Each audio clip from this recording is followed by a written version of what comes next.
Hello, everyone, and welcome to a new episode of the Cradle News Roundup, your one-stop shop for all news West Asia. As usual, you know me. My name is Esteban Carrillo. I am the news editor for the Cradle, and I'm joined by my colleagues, content creator and writer for the Cradle, Karim Shami, and columnist and editor for the Cradle, Sharmin Arwani. Before we start with today's news, just want to remind you to please, as soon as you arrive, leave a like, share this video, and check out our subscriptions. Become a subscriber and check out our memberships as well as our Patreon, where you can become a direct supporter of the Cradle. And right after this podcast is done, just make sure to go check out our very first deep dive, which was published in our YouTube channel just a few hours ago. This is about the Israeli air defense failure during the 12-day war against Iran. Having said that, let's jump right into the news. Very heavy day today. Last night, Israel assassinated 6 journalists in Gaza, including the entire Al Jazeera team in Gaza City, in the north of Gaza, and uh, including journalist Anas Al Sharif, the correspondent for Gaza City, journalist Mohammed Kureika, Al Jazeera correspondent, journalist Ibrahim Saher, a photojournalist, Mohamed Alaiwa, photojournalist as well, and Mohammed Nofal, assistant photojournalist. They were killed in an attack outside of Al Shifa Hospital on a journalist tent, just as Israel is expanding its operations in the north of Gaza with the aim to take over Gaza City in its entirety. Obviously, they killed journalists in order to silence everything that's happening already in the site of the modern day Holocaust. They have claimed, in particular, that Anas al Sharif, this 29-year-old journalist who leaves 2 children behind, was a Hamas commander. Of course, he was a terrorist, as they like to call everyone who speaks out against them. And before I let you guys go on, I just want to very quickly mention this claim has been parroted by others as well, including in German media, where Bild, Germany's most circulated newspaper, published a headline earlier today saying, "Terrorists dressed as journalists killed by Israel in Gaza. This is how they treat Palestinian lives. This is how they treat." I don't really, like I said, it's a very heavy topic, very heavy day as usual. And just the last thing I want to mention is, since the start of this genocide in Gaza, Israel has killed about 238 journalists inside of Gaza. That death toll is higher than the combined deaths of journalists during the First and Second World War combined. And yet, no sanctions, and yet, no UN expulsion, and yet, more and more weapons every day, and more attempts to whitewash, as the image you just saw on screen was. So, having said all that, guys, I'll let you go on with your thoughts on this horrible situation. Well, let's not just, certainly not just the Germans. I mean, the BBC, others, you know, repeating Israel's claims. I mean, they do it in a different way than the Bild article does. They basically said, um, Israel claims he was a major Hamas operative. Why would anybody quote Israel anymore on anything? They You have lied know, about everything, yes? they've lied about everything. And it's sort of like the IDF is examining these allegations. The IDF will open an investigation on these allegations. Aren't they embarrassed? You know, I mean, I really don't know. I guess part of it is a problem with journalism. Journalism has entered politics entirely. You know, we are well into an era of information warfare Mhm. where journalists themselves, as I've called during the Syrian war, are media combatants, not reporting the truth, but reporting what serves their authority. And this is so dangerous. If people are afraid or are threatened by going into an actual place to report on actual events, um, we will never see the truth of anything anymore. I mean, we're leaving a profession that takes training for war zones. Okay, it's my view anyone can become a journalist, but actual training for going into war zones, we're leaving that in the hands of civilians, which is how the Gaza genocide has been reported. It wasn't reported by mainstream media. It was reported by civilians entirely. And that civilian reportage is what's created the global awareness of what's going on there. I mean, really just cut out the journalists, you know. Indeed, indeed. I mean, it reminds me over this weekend Netanyahu met with foreign journalists. He had like this, summit presentation, showing a lot of graphics as he likes to do, talking about how everything's fake. The hunger in Gaza is fake. The killings are fake. Everything's false. And then he tells them, because somebody asks him, so, well, why haven't you allowed any international journalists into Gaza? And he says, well, like we're gonna do that soon. But of Mm. course, before you enter Gaza, just know that at the scope of of destruction that you're gonna see is because Hamas has booby trapped every building, every single building, every up to down to the light posts, down to the roads, everything, absolutely every single thing in Gaza, Mm. according to Benjamin Netanyahu, the butcher of Gaza, has been booby trapped with explosives by Hamas. Hence, Israel has to destroy everything, right? It's sickening at this point. Truly, it's just sickening. And anybody who still takes any stance that, as you said, Charmaine, like, why would you even quote Israel anymore at this point? Why would you do it? You're simply whitewashing the worst crime of our lifetimes.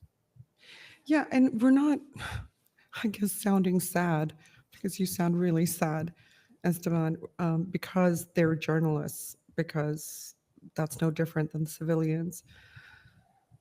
It's just that, being involved in this profession and seeing it be torn asunder by political interests for decades now, you know, we have had the emergence of independent media. It's been so important. We're still so drowned out by the louder voices. To see that, for instance, we've written before about how dangerous it is that Western intelligence agencies use journalists, no, journalists who are willfully involved as agents. They use them in very dangerous situations, and so that puts us all at risk. There are many things that protected us in the past from doing our jobs, and those protections no longer exist. Mm-mm. And ironically, they've been removed. They've been just, yanked away from us by those who profess most loudly that they are the protectors of media freedom and freedom of speech. I mean, it's heinous. How do we report? How does anyone report? Why should anyone put themselves at risk for you, you know, Exactly. viewers and readers, when we just become a statistic? And I'm sure, in particular in Gaza City, in the north of Gaza, there's going to be a brave soul who's going to pick up that microphone, who's going to pick up that camera, and who's going to Mm, continue Nasser Sharif's work, like Hossam Shabbat's work, like Shirin Abu Akleh's work, just through the ages, right? mm. 238 journalists killed in less than 2 years. Just keep that figure always at the front of your mind.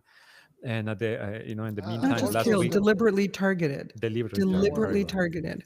Go ahead, also, Karim. let's not forget that 8 journalists were killed also in Lebanon. You're very low, Karim. FYI, your audio. Yeah, let's just not forget that also 8 journalists were killed in Lebanon and 4 Iranians were killed also during the 12-day war. And the last one that was targeted in Lebanon was 3 days ago. And also they accused that he's Hezbollah.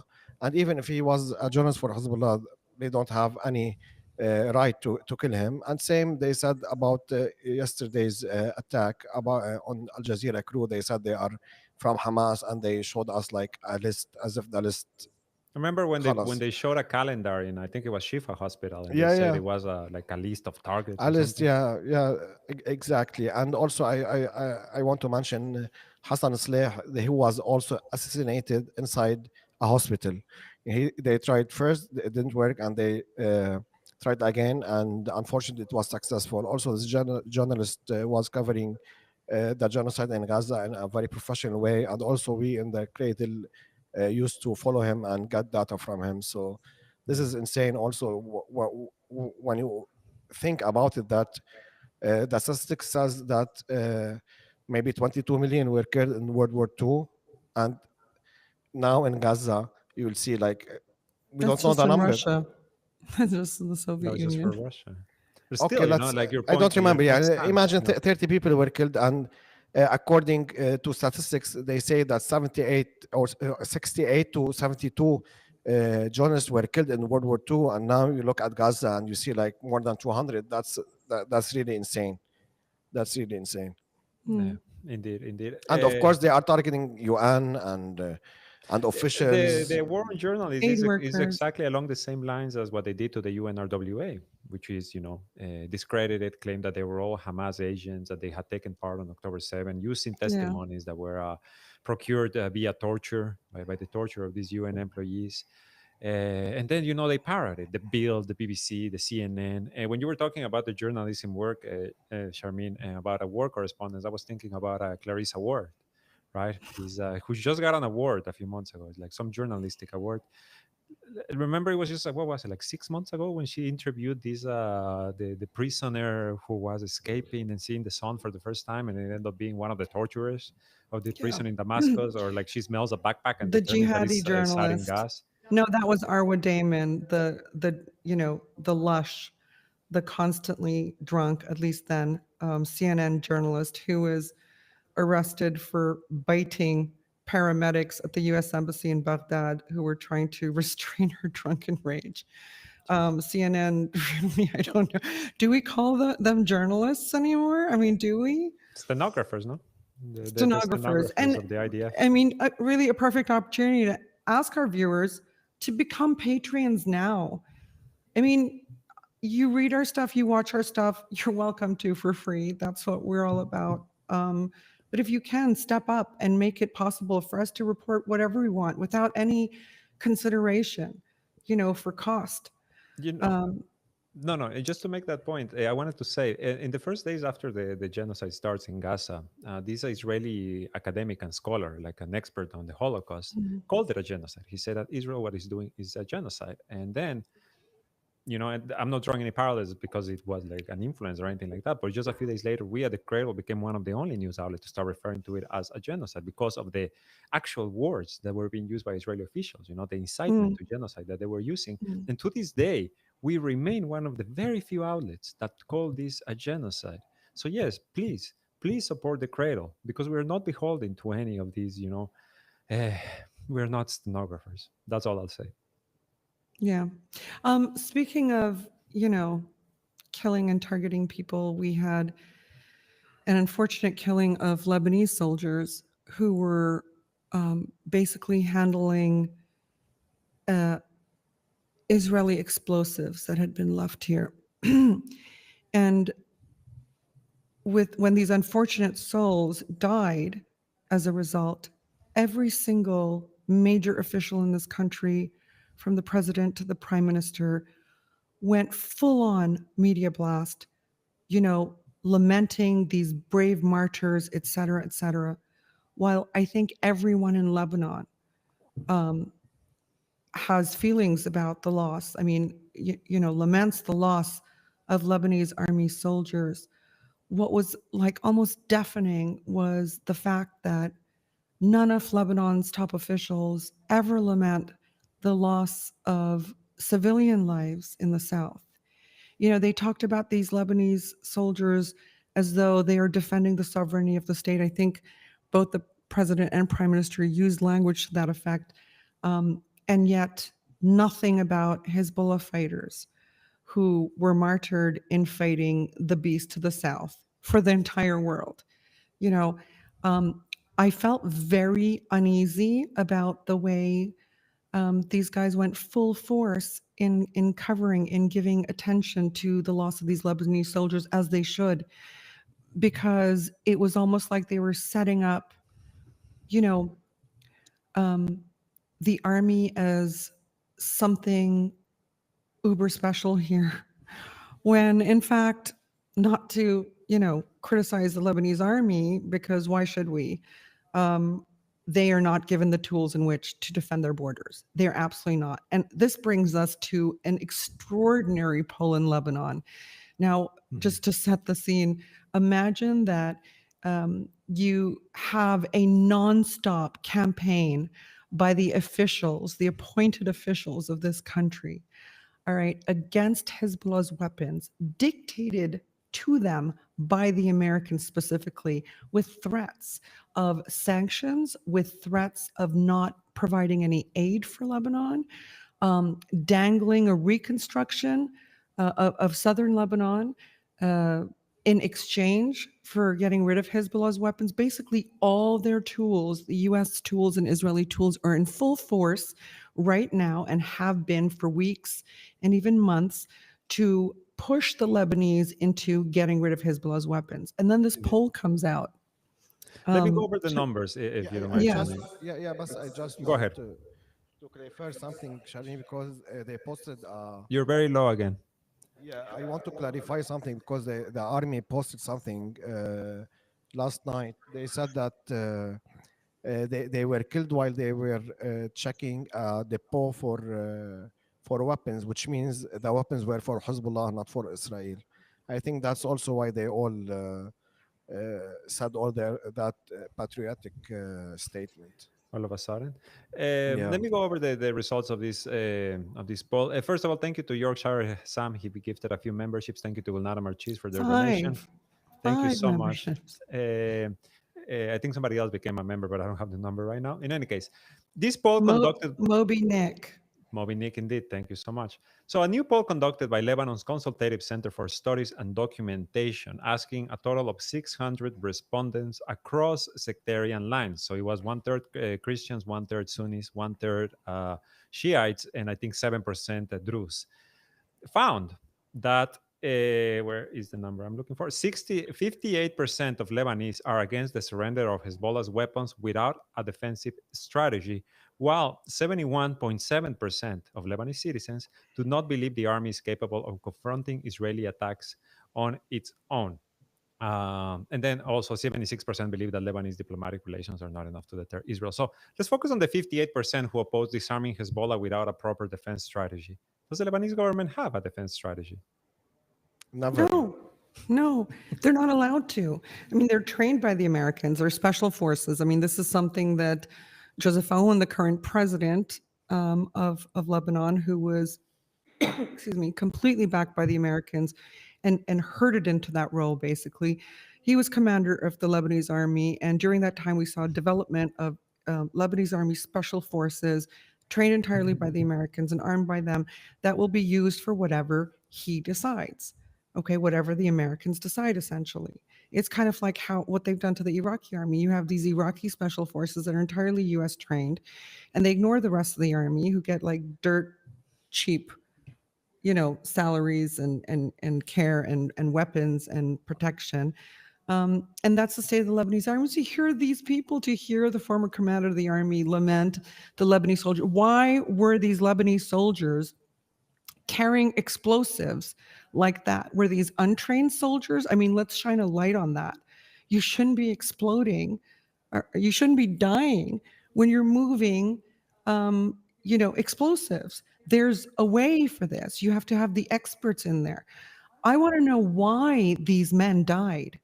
Was it for a political agenda to highlight that the Lebanese army were in harm's way? They didn't even really point out that, ultimately this was Israel that killed these Lebanese soldiers. Do you know? It was such a shitty job that the authorities did in covering this. But just to go back to the poll, Esteban, the breakdown is 29.5% of the respondents were Shia, 29.5% of the respondents were Sunni, 34% of the respondents were Christian, and 7% of the respondents were Druze. And this was almost equal gender breakdown, 53% male, almost 47% female.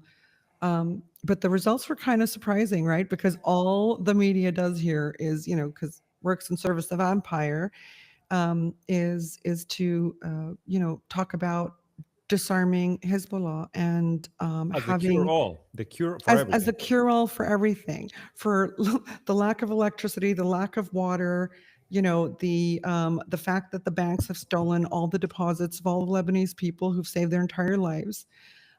Just, a whole series of ills. And then there is the part in this where they ask about Syria. Now, 73% of respondents see the events in Syria as an existential threat to Lebanon.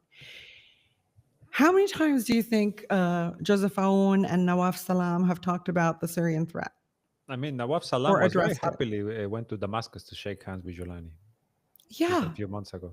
yeah. But I mean, the vast majority, three quarters of the Lebanese believe that this is a huge threat.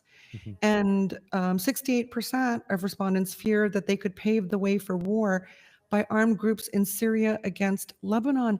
Who do you think's going to protect Lebanon at that point if Syrian militants come, come over that border, come flooding over the border? You know, the president of Lebanon, Joseph Aoun, and this was denied by a top aide of his, but we know it's true. Joseph Aoun asked Hezbollah to help in the fight against the Syrians, Syrian militants and Syrian terrorists coming across the border. And Hezbollah said no, as they should. You can't be asking a group like Hezbollah to disarm themselves while at the same time asking for help to fight against extremists. Essentially, Joseph Aoun seems to want Israel to fight Syrian extremists, okay, who come for the jugular of Christians, all right, and he's a Christian, but not fight the enemy below that is actually occupying Lebanese territory and has killed thousands of Lebanese and launched the biggest terror attack this country has ever seen in its young history. So I don't get it. I kind of feel like let them keep going, because their lies, their sort of machinations, their their contrived scenarios, their propaganda is going to be laid bare very soon as things develop in this country. Because, I mean, that's not the biggest problem this country faces. And the Lebanese are not worried about Hezbollah's arms at all, in the sense that the majority of Lebanese in this poll are not worried about Hezbollah's arms. They're worried about the Syrian extremist threat Indeed. and militants coming from there. Karim, I want to hear for your thoughts, because when we first heard of this poll, you were very doubtful that it was even true. And with that also in mind, what has changed? Do you think much has changed since the latest war with Israel in the perception of the Lebanese as to Hezbollah's weapons? Yeah, first I want to comment when you about your question if there is a defense strategy for Lebanon. I want to say if there is a defense strategy for the Lebanese army or for the Lebanese government, it's of course not against Israel, because currently they share the same vision and the same goal. If there is a defense strategy, it will be against Iran currently, or remnants of Bashar al-Assad, because they said it, and they said that when I said they said it, I mean the Ministry of Defense. They said that they are getting information and getting what they should do from the Israelis. They said it in public and on video. So currently, for the current government, and even for the previous governments, but they were like somehow afraid from Hezbollah. They don't see Israel as a threat. They see Israel as a solution. And many people that are now in our government, either if they are deputies or ministers, they had like some connections with Israel in the Lebanese civil war, especially Kataib and the Lebanese Forces Party. So that's one. Regarding the poll, yeah, when I first saw it, I felt the number should be Lower?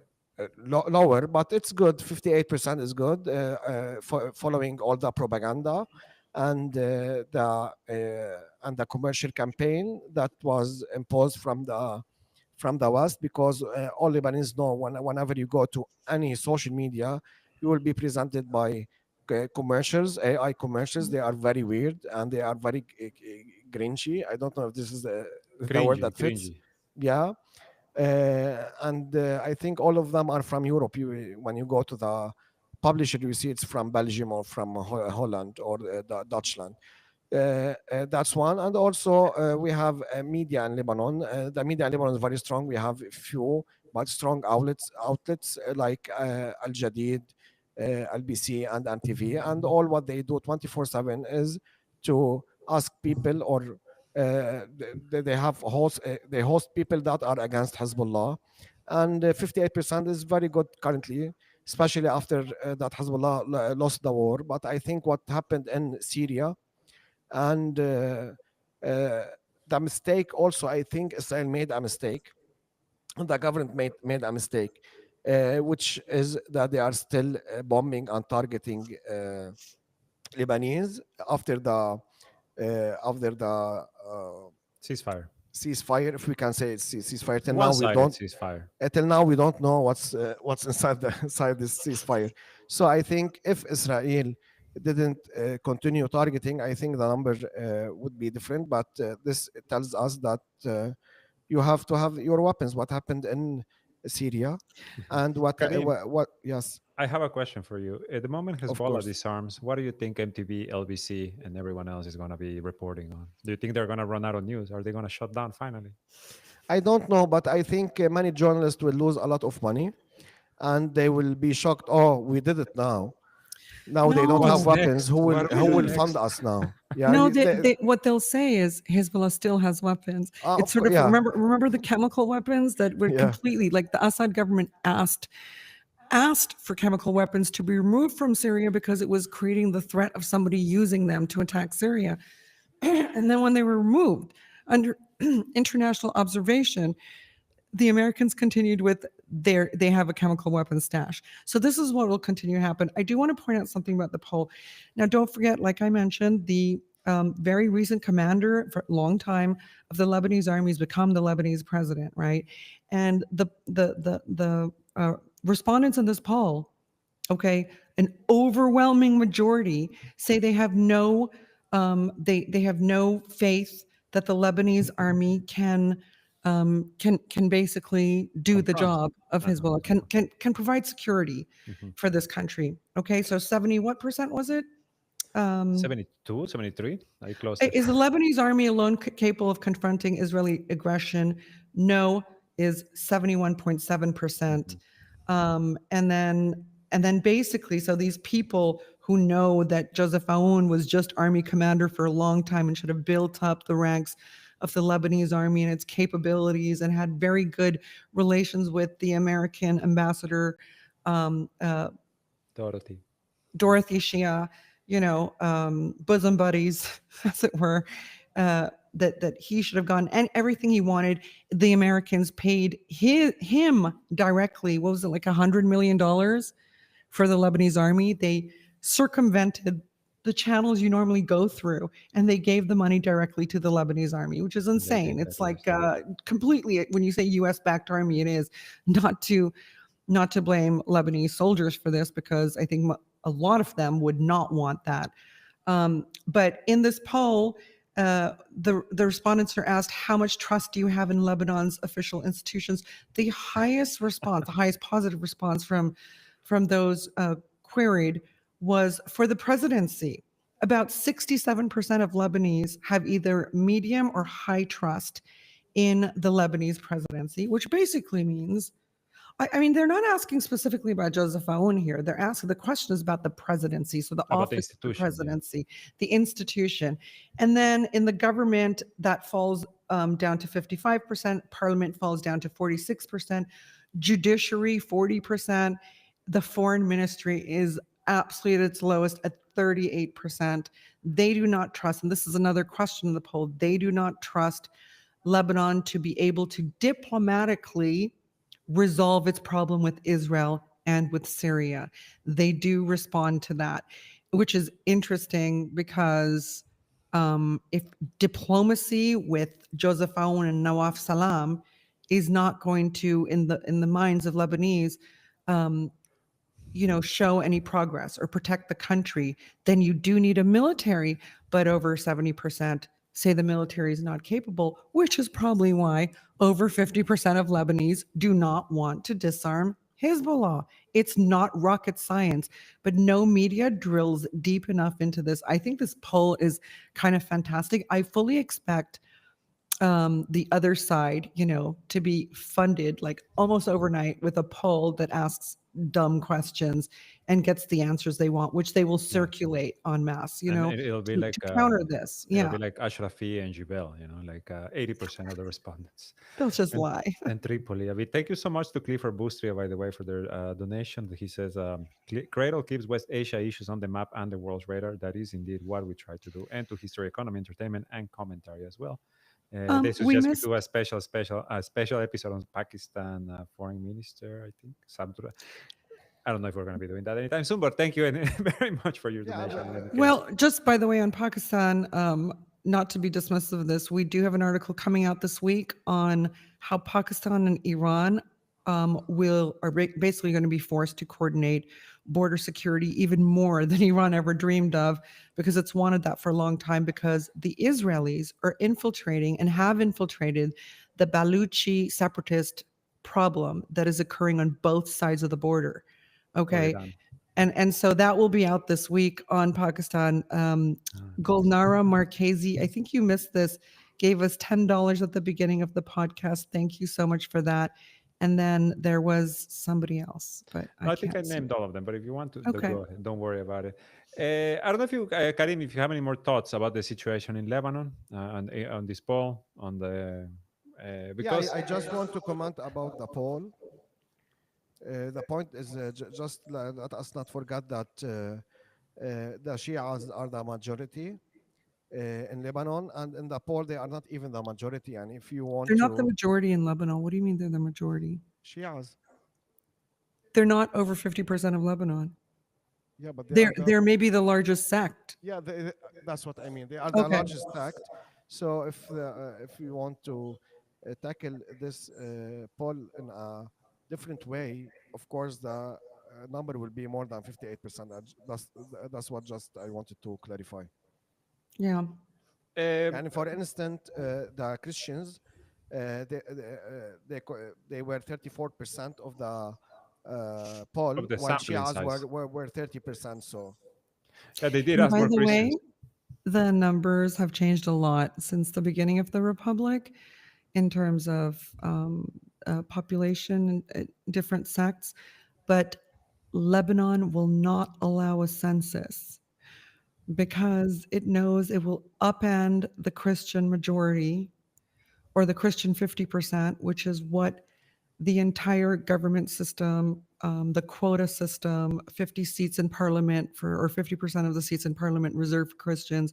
So if they're 30% now, let's say, because a lot of people through war, civil war, etc., invasion, occupations have left, then they will lose that. And it's not just Christian. Everybody kind of doesn't want to see a census, except probably the group that has gained the most in terms of population size in this country. which this also for me a very big. You're very low, Karim. Sorry, this is also for me a very big strategic mistake that Hezbollah did. They had the power to do it and they didn't. To do the poll? To do a To do the poll, census. yeah. Honestly, census, what's the census. point of a resistance that is so well behaved? I just don't 100%. understand that. 100%. It's like they're so colonized on one level. They want to show themselves as like civilized people. You don't have to show barbarians that you're civilized. What kind of like Jedi mind trick is that on them?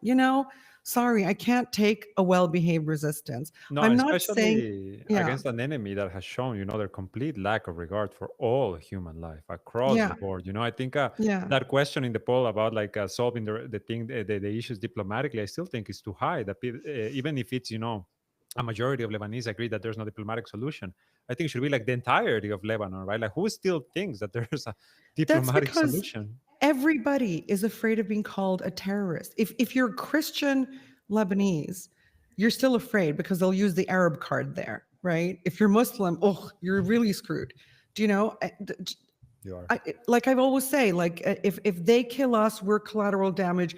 If we shoot back, we're a terrorist. Mm-hmm. So who accepted that? And again, kudos to the Yemenis who don't give a rat's ass, who basically don't read Western media and chit chat with Western officials over coffee, all right, and a shisha.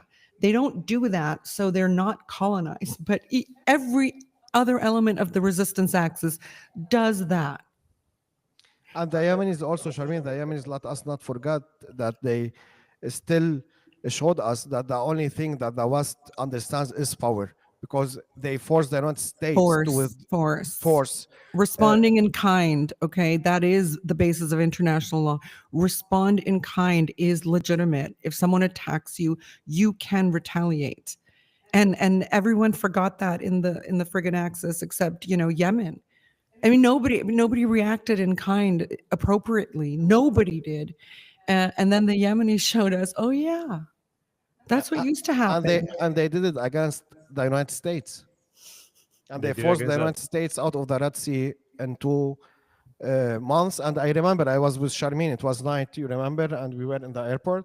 And I told you, look what Trump said. You remember? I'm sure you did, though, because he's our biggest Yemen fan here at the Cradle. I wonder. I mean, I think everyone's kind of learning on the go, but I think the lesson that Yemen has taught us, I mean, I hope will be absorbed more fully. I think the lesson that Israel taught Iran when it, attacked and did all those terror assassinations of Iranian leaders. I mean, every single layer of this was against international law. It was law of the jungle. Iran had to stop being polite.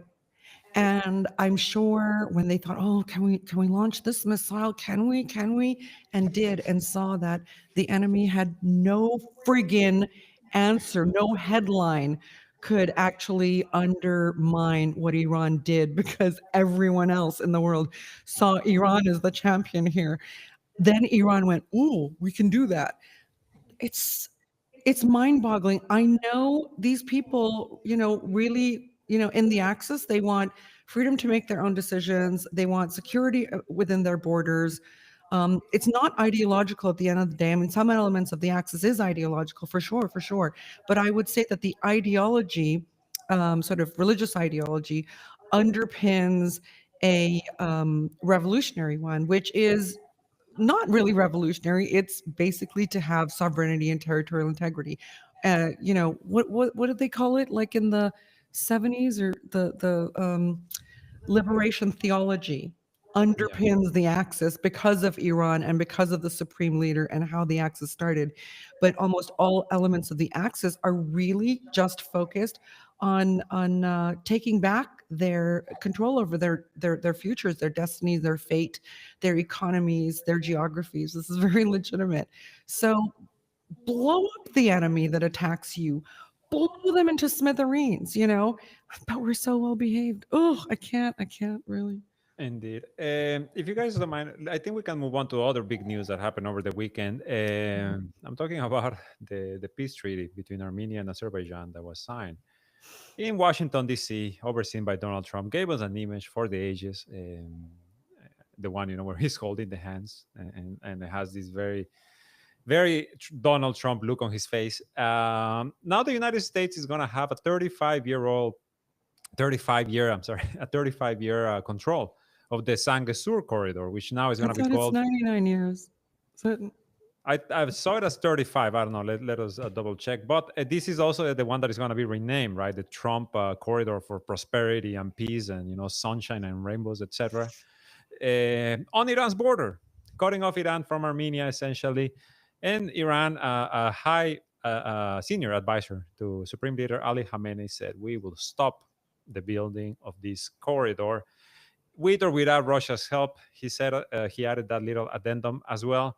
What do you make? What do you guys make of this? We've spoken about Zangezur at length here at the podcast. We know that is meant.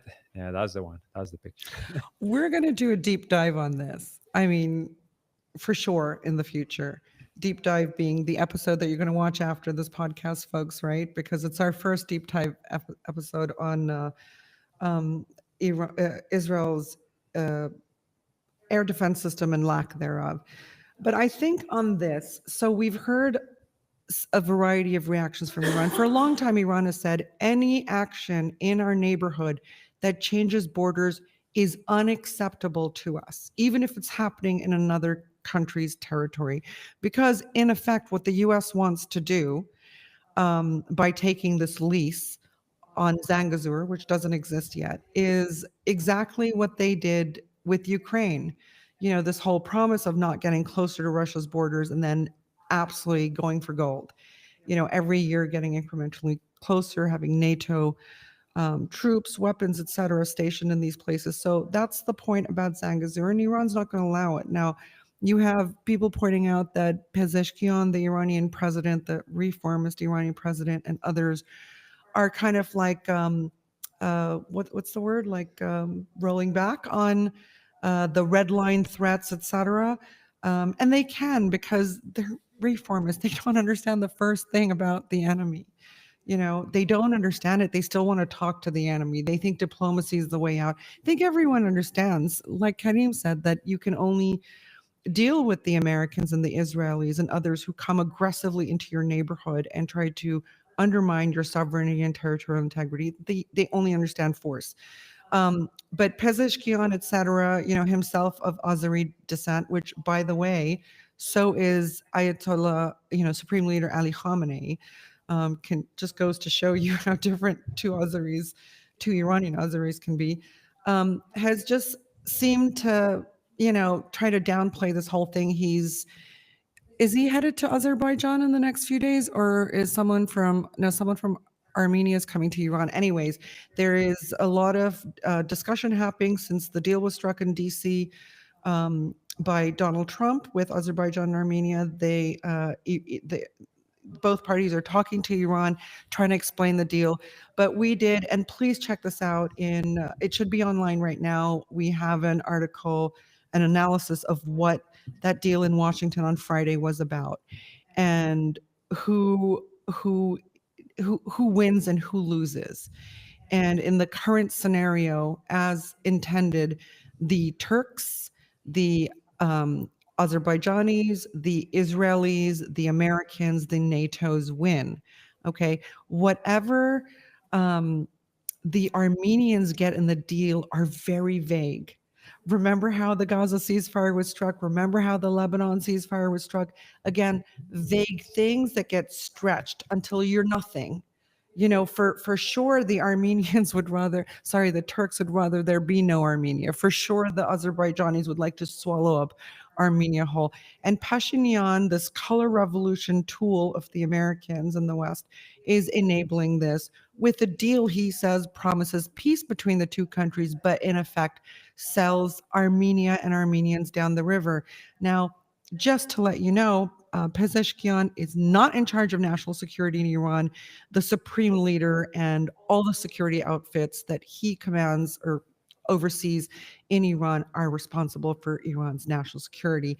And the IRGC political deputy, General Yadollah Javani, warned Pashinyan and Azerbaijani President Ilham Aliyev, I think it was just yesterday or so, that their decision to involve the US and NATO in the Caucasus is, quote, an even greater mistake than Zelensky's. Oof. He says that had these two leaders considered the consequences, they would not have fallen for the gamble of the risk-taking player Trump. He compared their move to Zelensky's miscalculation that provoked Russia, which kind of suggests that this miscalculation is going to provoke Iran. But the IRGC deputy head says only this time the fallout could be far worse. And he explains that while Zelensky's blunder brought Ukraine into direct conflict with Russia, Aliyev and Pashinyan's White House deal, okay, and granting, by the way, it is 99-year lease, exclusive lease to the US for Zangezur, has united multiple powers against them. And who would these powers be? So Iran is clearly front and center. And people will debate this forever in terms of like, oh, will Putin abandon Assad? Or will China be, you know, do a deal with Iran? The fact is the Iranians anticipate, okay, at least the IRGC does, anticipates that in this with Iran, to different degrees, will be Russia, will be China, and will be India. And that's an interesting thing because we know three of these players, Iran, India, and Russia, are the principal players in the INSTEC corridor, the International North-South Transportation Corridor that is connecting the Indian Ocean to Russia and beyond. And this is an operational corridor. It's not an imaginary one. Also, something you can find in the cradle if you just Google it is that India has very much been on Armenia's side in many of these conflicts with Azerbaijan. India provides Armenia with military support and weapons support. And this comes into a larger calculation because Turkey, Azerbaijan, and Pakistan have kind of always been in one grouping. And so India has exercised, what many powerful countries do is like you go and you get closer to your opponent's enemy, right? And so India has a longstanding relationship with Armenia and has supported in many of these instances. But interestingly now, what might come apart in the troika of Azerbaijan, Turkey, and Pakistan is Pakistan, because Israel has threatened Pakistan, and it did so as it attacked Iran. And it is exploiting the Baluchi separatist issue inside the Pakistani side of the border as it is with the Iranian side of the border. And this is going to pull, everything the West and its proxies do has a reaction. And these reactions are going to split the alliances they thought they could count on. As they're doing stuff like this with the potential of Pakistan that is already very, very close to the Chinese, though still takes order, their army chief takes orders from Washington. They're seeing the path forward with Russia, China, and Iran, okay, and to protect Pakistan, okay, as opposed to their own configurations that's jumping into the NATO pot, right? And then at the same time, Trump is coming for the Indians on tariffs and threats and treating India like a junior partner, a civilization like that, like a junior partner. So basically what I'm saying is the deal struck, okay, hammered down the throats of the Armenians in Washington will have so many ramifications. And as I've said before, do not be surprised if Zangezur becomes the tinderbox for World War III. The Duke of, what is it, Ferdinand? In any case. Today, Putin spoke with Pashinyan over the phone after the meeting, in which Pashinyan gave, I guess, a briefing about his meeting with Trump and Aliyev. This is interesting. Your analysis, Sharmin, honestly, very, very interesting. The way you connected all the dots, I think, clarified many things for many of us. But this is also coming, this meeting happened, this whole peace treaty and the Zangezur handover happened like about a week before Putin is supposed to meet Trump in Alaska, by the way, where they are trying, I guess they're also trying to get Zelensky to go there. There's like all of these reports about how at the same time they're trying to replace Zelensky, but they want him to go and meet with Putin and Trump. But the Kremlin is saying, like, we don't want to meet with that guy, F that guy. What do you guys make of this meeting in Alaska? Do you think that Russia is giving up too much by holding this historic summit, right? This could really mark a turning point in the current state of things globally in a U.S. state, in U.S. territory? Or do you think, it's just part of the course for geopolitics? I have my own unpopular opinion, maybe. I think Trump and Putin will go along together.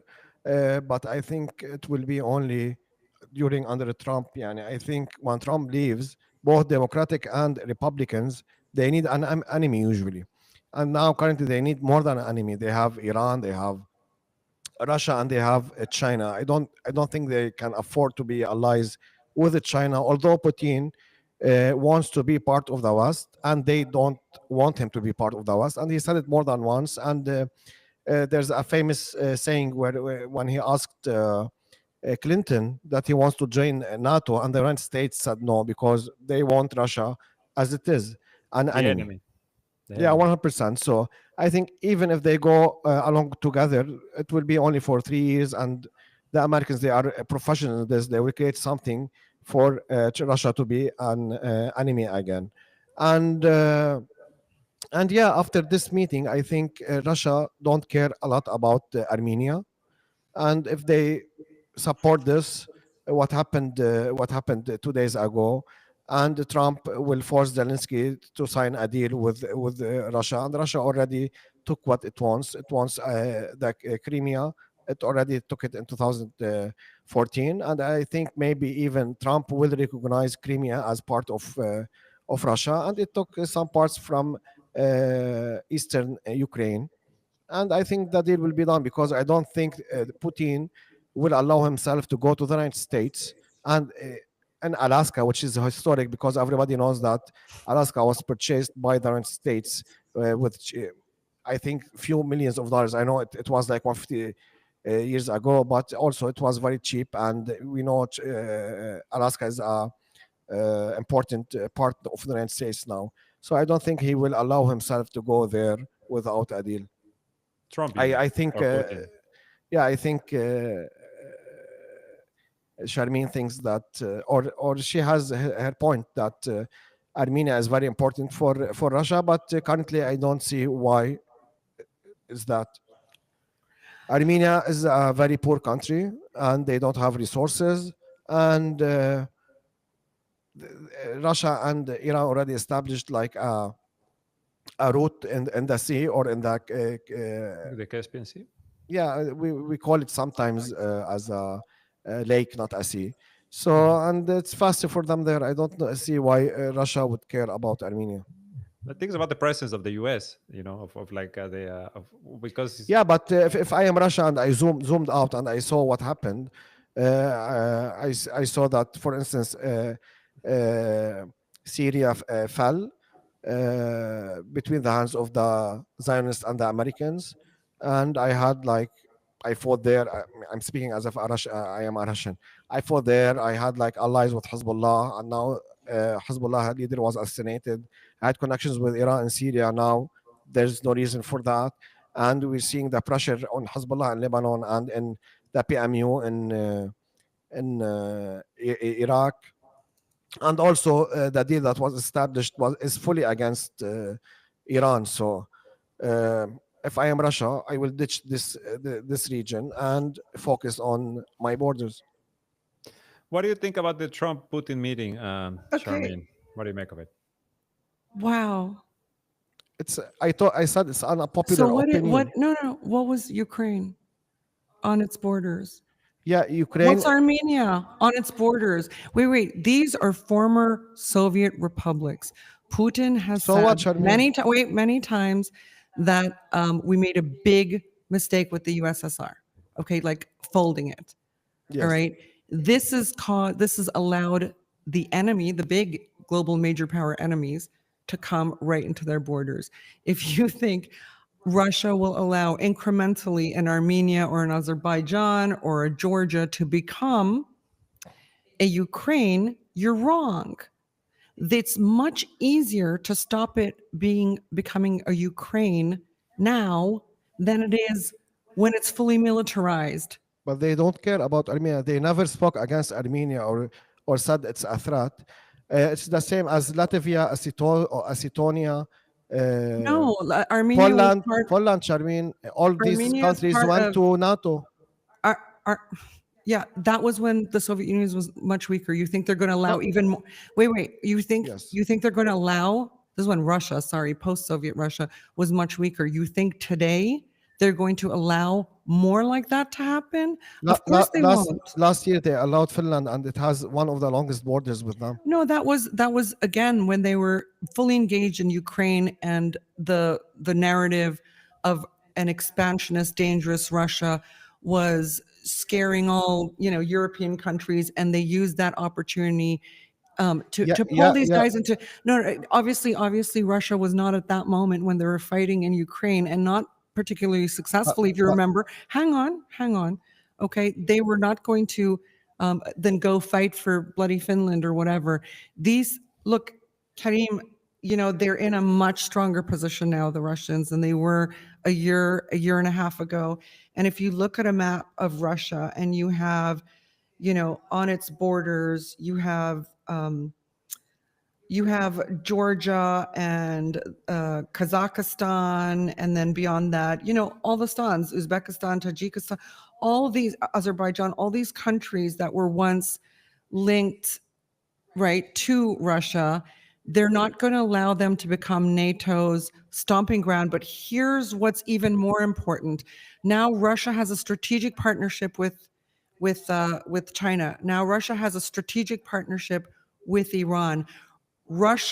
India has shown that it prioritizes Russian oil, right? And doing business with Russia over what America has to say. So these three important Eurasian powers, okay, are not going to allow Central Asia, the Caucasus, to just disappear into NATO's things.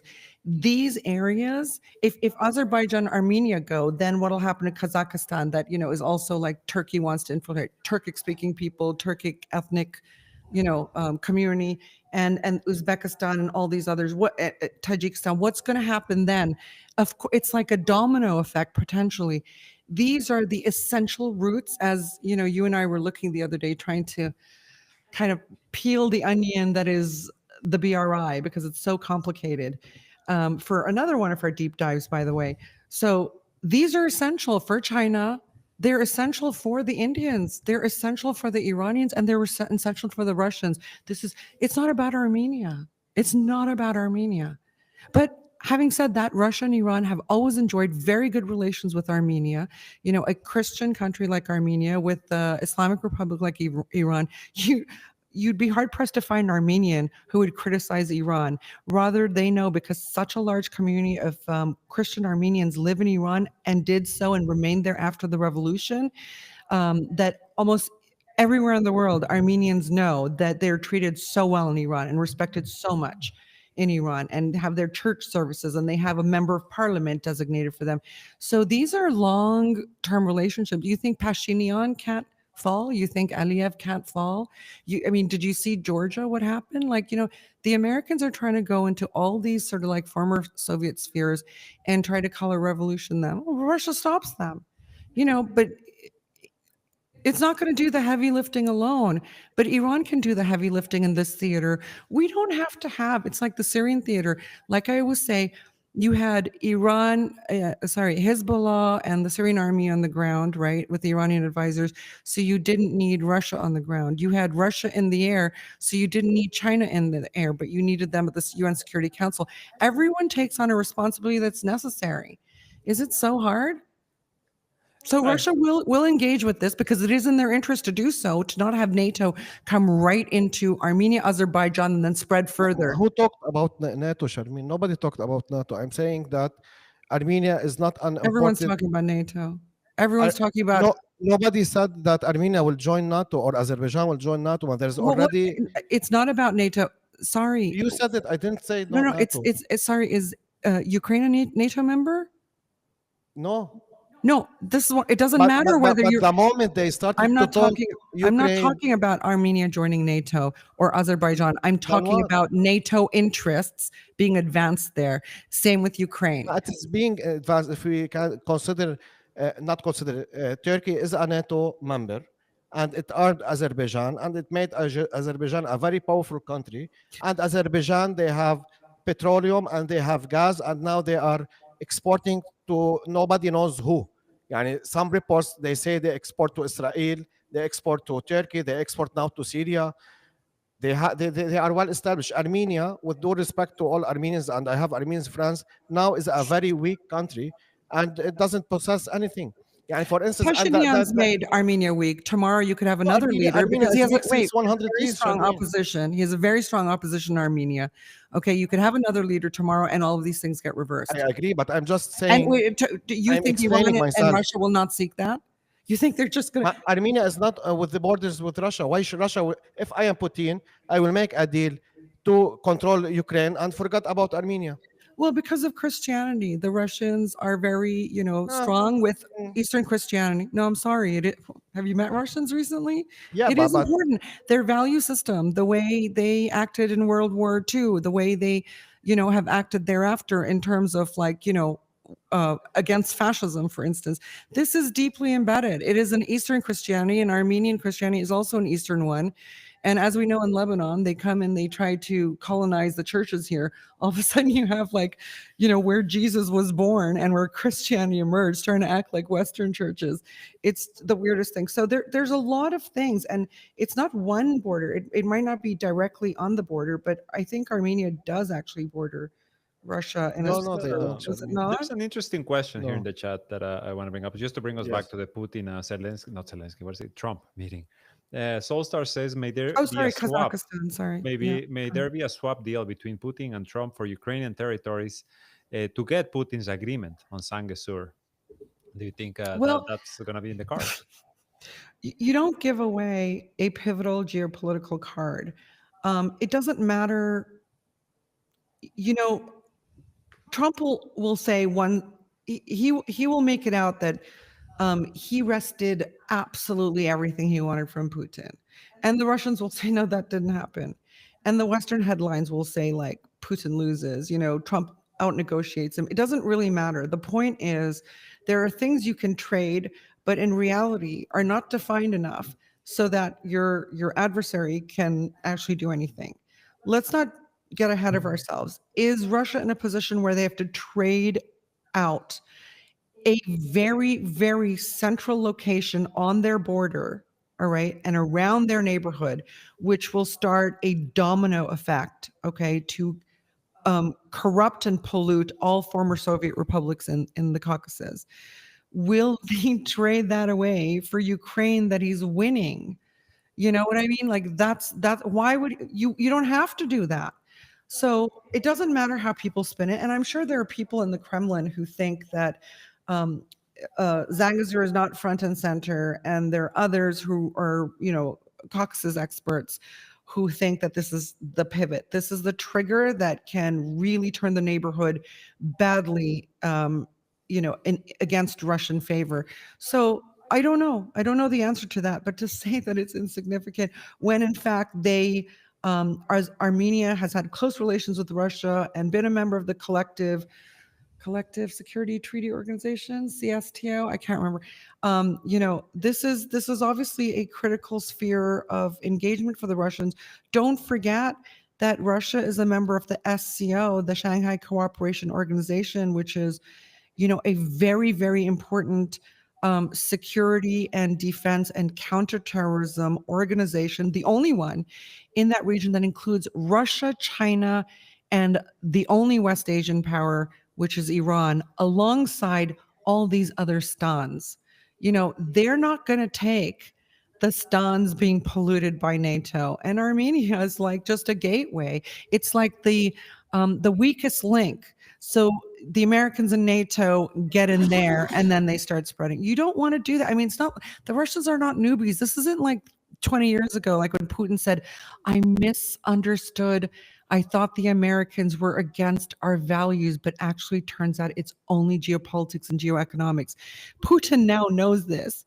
He's not naive anymore. So in my view, I don't care what comes out of this. I believe that the Russians and the Chinese and the Indians and others will see the fundamental importance of backing Iran's position in this in different ways. Okay. I don't. I was thinking about so another question that we had in the chat, since you're mentioning Iran, and it's about the ongoing water crisis right now that seems to be getting worse. Iran, how are they preparing for the eventual war?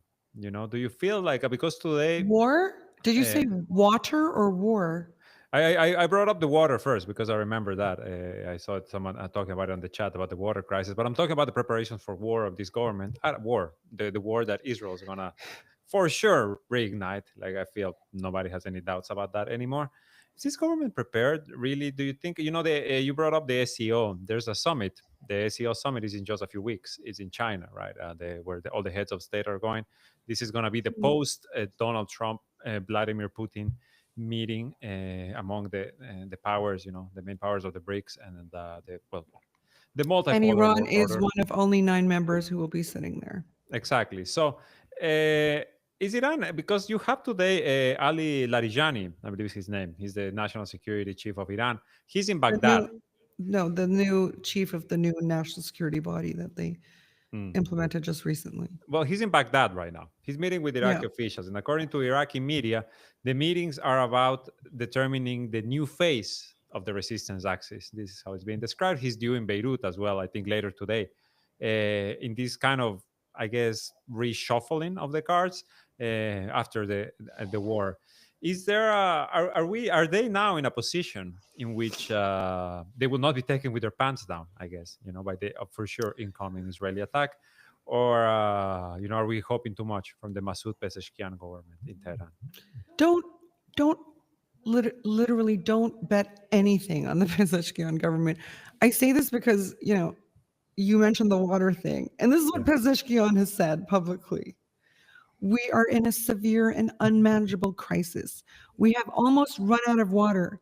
If anybody has any suggestions, please come and tell us what to do. Otherwise, we will need to keep cutting off the water. Dude, like that.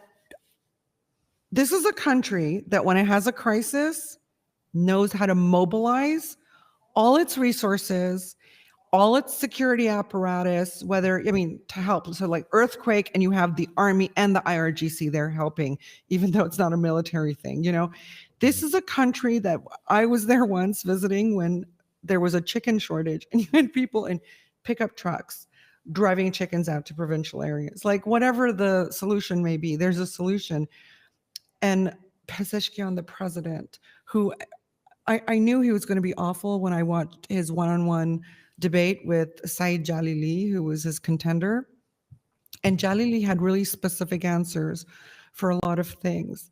And Pezeshkian just kept repeating slogans of the people, like, we demand more of this, we should give the people more of that. Like it was just like a PR exercise. And anytime Jalili pushed him on anything, he would say, well, I'm not an expert on this, but I will make sure to hire people who are experts. And I went, oh my God, you can say that like once. You can't say it 6 times. Like literally. He's saying this publicly. We've almost run out of water. If anyone has suggestions, please come and tell us what to do. There was reports that he set up a hotline, no? For people. Yeah, there were reports. I don't know if that's true. I was going to say that next. That's insane. Like, you think someone's actually going to listen and they say, oh, that's a good idea. Let me call the president, tell them. Like, this guy, it's embarrassing. Like, I used to always say, imagine a time where you have Putin in power in Russia and Xi Jinping in power in China. And then you have Pezeshkian in power in Iran. Like, what a letdown. What a letdown in thinking and strategy and everything in every respect. The guy doesn't know stuff. He doesn't know stuff that is essential at a time where the threat of war, the threat of insecurity, the threat of subversion, sabotage, this includes water, turning off the waters, bringing down Iran's electrical grids. These things, separatism, these things are happening. And this guy who knows nothing, and openly admits it, is in charge, asking people to call via a toll-free number to let us know what we should do. This is new. Apparently, he just spoke with Pashinyan. Pezeshkian just spoke with the Armenian prime minister and warned them against possible. He said that warned against possible actions by the U.S., which could pursue hegemonic goals in the Caucasus region under the guise of economic investments and peace guarantees. Well, you don't say, Masoud Pezeshkian. Where does Iran get? They get a big chunk of their water from Afghanistan, right? Because I remember a few years ago there was a very big issue between the Iranian government and the Taliban, right? That they had been blocking some of the water. So I think, I go back, Charmin, to your analysis from a few minutes ago about Armenia, Azerbaijan, going down to Pakistan, etc. Of how all of these things just seem to be happening kind of at the same time in these areas that are already, easily manipulated, right? To create these situations for the Islamic Republic in particular. I don't know if do you have any thoughts, Karim? Yeah, you asked us about if Iran is prepared for the next war with Israel. I think they are prepared You're still a because bit low. because they were they did fine last time, although they were not prepared, and they fell for the Israeli and American lies regarding the nuclear deal.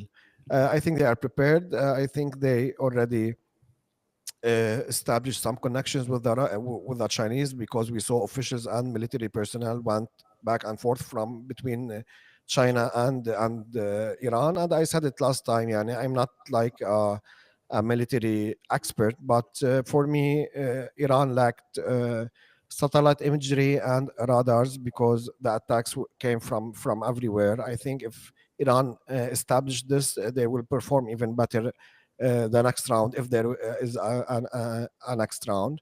And I want to thank also Love 66.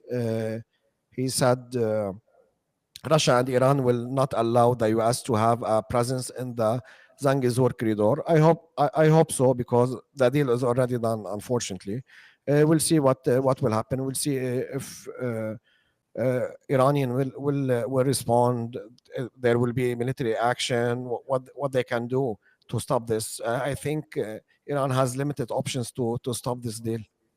Did we thank Clifford I think we did. for I his think we did. $20 and saying the cradle keeps West Asian issues on the map and the world's radar? Yes, We we did, but thanked it's good everybody. repeating it. Did we? Yeah, It's yeah. yeah, we What's wrong covered with many me? topics. I think.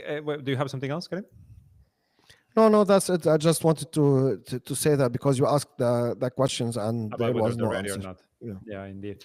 I think with that we can wrap it up for Oh, this week, unless you guys oh have no, no, something no, else. no. Let's bring up something that is just Sure. really pissing me off today. What is that? I only found out about it because the Cradle reported on it, and it sort of came through, obviously the many social media platforms I follow of the Cradles. And I was just like, what the hell? So apparently, Italian dock workers, and this is a few days ago. So, in the alternative world, news comes to us very, very slowly. It might just be on one outlet, and then maybe another one will discover it, and that'll give a chance for a third to discover it. So, Italian dock workers apparently blocked the passage of a Saudi ship, Oh, a okay. Saudi ship carrying arms for Israel. And this came to light because the union, the dockers, the dock workers refused to, what's it called when you put on cargo? To load the card. load, thank you, to load this cargo, this To load. weapons cargo, onto the Saudi ship called the Bahri Yanbu. I did find a supposedly, allegedly, from this ship, the owners of the ship, saying this is absolutely misinformation and disinformation on an outright lie. As a Saudi shipholder, we follow the rules of the kingdom, which is no relations, in support of Palestine, no relations with Israel. And we know the Saudis have relations with Israel nonstop. We know that Israelis go and visit Saudi Arabia and vice All the versa. time. Like, I mean, right. And then they say that, but actually, the information comes from the union of the dock workers who did this. And there are some pictures. Okay. So they can deny it all they want. It's in their favor that there's not a lot of information on it online. The Cradle is one of, I think, only 3 outlets that covered this story. But apparently the ship arrived from Baltimore, Maryland, and was slated to take on military hardware made by Italian arms giant Leonardo. So, along with tanks or other heavy weaponry reportedly already positioned in the terminal yard. And then routine inspections discovered that the ship was carrying weapons and ammunitions for Israel after 40 dock workers boarded the vessel, one of them from the Autonomous Collective of Port Workers and the Union Syndicale di Base. Sorry, I'm sure I'm saying that wrong. Said we don't work for war, and added that the Port Authority had promised talks for establishing, quote unquote, permanent observatory on arms trafficking. The second part of this story that is important is that Italy says, the government level, that we don't ship arms to Israel. I mean, look at all the they all loopholes say these that. people. Yeah. So these Genoa port workers had intercepted. We all became familiar with these Genoa port workers because it's the first time I think anyone did this with an Israel-bound ship that was carrying weapons back in. Actually, it was the same ship in 2019, but we've been hearing about this since October 7th. And we've been hearing about Italian dock workers. God bless their hearts. When the Saudis send ships of weapons to the Israelis, you have the Italians stopping them. But I don't know how accurate all the details of this are, but we do know that the unions involved in this, where the dock workers are members, made this claim first, and it hasn't been picked up by anyone, as far as we know, other than 3 small media outlets. The keepers of the 2 holy sides in Islam acting the part, right? Yeah, and before we close, I think there's a very important piece of information that came out this week. We didn't talk about it a lot. Is that the video that is circulating from Suwaida Hospital? We can't show it, of course, but in the video you can see them killing nurses and doctors and civilians. By them, I mean the gangs and the security forces of Julani al-Shara in Syria. Yeah, that happened last month, but now there's a new video circulating and showing the horrific execution. Of the executions. It's insane. It's harsh. But It's very harsh. Jelani and HTS did an investigation, Yeah, and they didn't do it, and they punished all the people involved. Exactly, and you killing can see them Christians and Druze. So in they uniform. opened a third investigation. The point is that they said that it's the Asher, it's the clans.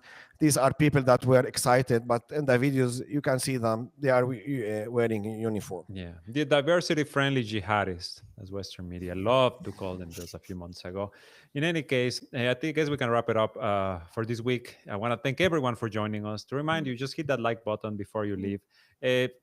Share this stream, subscribe to our channel, check out our memberships, but most importantly, check out our Patreon. I saw a couple of people asking in the comments during the show if we prefer YouTube memberships or Patreons. If you ask us, become a Patreon member. Indeed, you will also have access to some exclusive content.